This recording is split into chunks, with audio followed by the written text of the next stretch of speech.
Position वाले chapter का last topic other position in which some of the weight is taken on arms. दो positions है, इसमें हम लोग इन पोजीशंस को देखते हैं।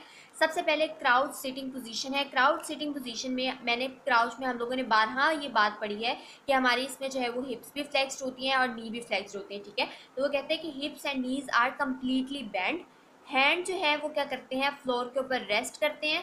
पूरा का पूरा वेट ऑलमोस्ट हमारी हील्स के ऊपर आ रहा होता है, हमारी टोज जो है वो वेट को सपोर्ट कर रही होती है। और उसके अंदर वो कहते हैं कि जो हमारी आर्म्स होती है ना वो शोल्डर विड्थ अपार्ट होती है, दो शोल्डर के दरमियान जितना डिफरेंस होता है ना उतना ही डिफरेंस हमारी आर्म्स के अंदर होता है। और हमारी आर्म्स भी यहाँ पर जो है वो फ्लोर के ऊपर रेस्ट करते हैं, वेट को सपोर्ट करने में हेल्प आउट कर रही है। उसके बाद इसका muscle work, number 1 intrinsic foot muscles जो है वो इसके अंदर वर्क कर रहे होते हैं ताकि जो है वो वेट को सपोर्ट कर सके। ऑब्वियसली बात है, हमने पढ़ा लॉन्गिट्यूशनल एंड ट्रांसवर्स बैक मसल्स कर रहे होते हैं। हमें ये बात पता तो जाहिर सी बात चल गई होगी कि ट्रांसवर्स बैक मसल्स जो है वो ट्रंक को एक अलाइनमेंट में रखने के लिए वर्क करती है। इसके अलावा प्री वर्टिब्रल मसल्स जो हमारे हेड के हैं वो मसल्स वर्क करेंगे ताकि इस चीज़ को मेंटेन रखा जा सके, और पोस्टीरियर नेक के मसल्स वर्क करेंगे।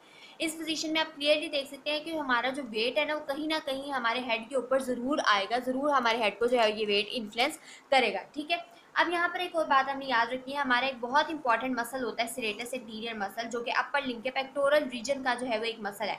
इसका मसल का काम क्या होता है, इसने हमारे ना अपर लिंग को कनेक्ट करना होता है हमारी बैक के साथ। ठीक है, अब ये जो मसल है ना ये होता है स्कैप्यूला पे अटैच, और स्कैप्यूला के मीडियल बॉर्डर या इंफीरियर एंगल पे अटैच होता है।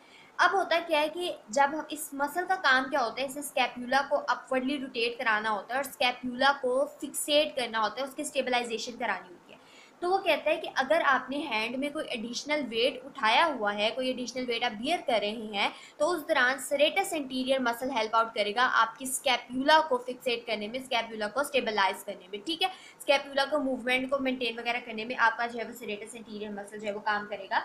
यहाँ पर एक छोटा सा पैराग्राफ इसने लिखा हुआ था, if additional weight is taken on hand, the serratus anterior muscle works strongly to keep the scapula against the chest wall. Muscles round the shoulder joint and extensors of the elbow जो है वो इसमें क्या करेंगे, brace करेंगे। Shoulder joint के muscles हैं और आर्म्स वाले रीजन को ब्रेस करेंगे, आर्म वाले रीजन को बेसिकली सपोर्ट करेंगे। कौन कौन सपोर्ट करेगा, मैंने बताया, हमने बुक में अभी देखा कि एक्सटेंसर्स थे हमारी आर्म के और हमारी एल्बो के। ठीक है, उसके अलावा अब हम बात करते हैं नेक्स्ट की, तो इसके पोजीशन के इफेक्ट्स एंड यूजेस क्या है। वो कहते हैं लेग एक्सटेंशन एक्सरसाइजेस के लिए यूज़ कर सकते हैं। अगर आपने कभी रेस देखी हो, कहीं रनिंग देखी हो, तो आपने ज़रूर देखा होगा कि जब भी रनिंग होती है तो पहले जो एथलीट होता है वो ये पोजीशन अडॉप्ट करता है और फिर वो आगे एक्सटेंड करता है अपनी लेग्स को।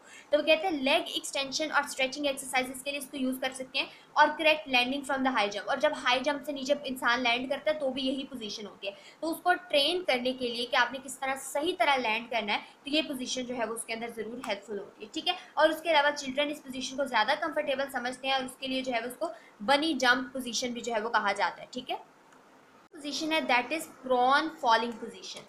प्रॉन फॉलिंग पोजीशन इस तरह की पोजीशन होती है जिसमें अक्सर हम प्लैंक की बात करते हैं या हम पुशअप्स में स्टार्टिंग में जो पोजीशन लेते हैं ना, this is called as the fall hanging fall prone line falling position. ठीक है, अब प्रॉन फॉलिंग पोजीशन जो है ना ये किस तरह की पोजीशन होती है, वो कहते हैं कि इसमें हमारी जो लेग्स है ना वो फुली एक्सटेंडेड होती हैं।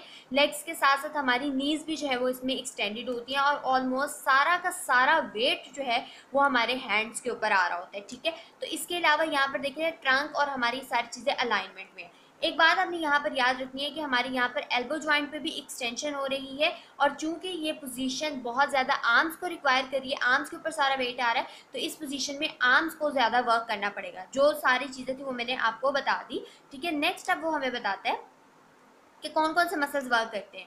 Extensors of the elbow work करते हैं, शोल्डर रीजन के तमाम मसल्स वर्क करते हैं ताकि पूरा का पूरा वेट को सपोर्ट किया जा सके।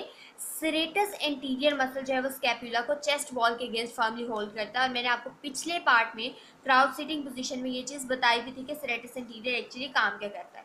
नेक के एक्सटेंसिस मसल वर्क करते हैं, अगेन वही बात, प्री वर्टिब्रल मसल्स वर्क करते हैं ताकि हेड के पोजीशन को अगेंस्ट द ग्रेविटी मेंटेन किया जा सके। Flexors of the lumbar spine work करते हैं ताकि सैगिंग ना हो जाए, हॉलोविंग ना हो जाए आपकी लंबर स्पाइन की, और extensors of the knee obviously work करेंगे ताकि उस पोजीशन को मेंटेन किया जा सके। और यहाँ पर जो ये हमारी एक ऐसी पोजीशन है जिसमें डोर्सी फ्लेक्सर जो है वो वर्क करेंगे। When the foot is fixed in the dorsiflexion, the long flexors of the toe work in excellent leverage to grip the floor, ताकि फ्लोर को इजीली ग्रिप कर सके। तो ये चीज़ आपने जो है वो याद रखनी है यहाँ पर कि फिक्स फुट जो है वो डोर्सी फ्लेक्शन में होता है इस पोजीशन में, और साथ ही साथ लॉन्ग फ्लेक्सर जो होते हैं हमारे टोज के, ठीक है, यहाँ पर टोज की बात हो रही है, टोज की एंकल डोर्सी फ्लेक्शन और प्लांटर फ्लेक्शन हमारे एंकल जॉइंट पे होती है, ये फ्लेक्सर्स ऑफ द टोज की यानी हमारे फिंगर्स की बात हो रही है। इफेक्ट्स एंड यूजेस क्या है, वो जैसे कि मैंने आपको बताया कि इसमें स्ट्रॉन्ग आपको मसल वर्क रिक्वायर होता है, तो ये पोजीशन जो है उन लोगों के लिए सुटेबल है जिनके मसल्स ऑलरेडी बहुत स्ट्रॉन्ग है। नंबर 2, आपने यहाँ पर एक बात याद रखनी है कि इस पोजीशन को कुछ इस तरह से भी मेंटेन किया जा सकता है कि आपको पूरा वेट जो है वो आपकी सिर्फ एक आर्म के ऊपर आए और rest of the your body जो है वो आपकी फ्री हो और एक इंक्लाइनमेंट में हो, ठीक है। तो ये हमारी थी, और इस केस में वो कहते हैं कि बैलेंस ज़्यादा डिफिकल्ट है और ज़्यादा मसल वर्क जो है उसके अंदर आपको रिक्वायर हुआ, बिकॉज पहले 2 थी, यहाँ पर आप एक आर्म आ गई है। तो ये हमारी सारी पोजीशंस कंप्लीट होगी जो कि हम लोगों ने इस चैप्टर में पढ़नी थी।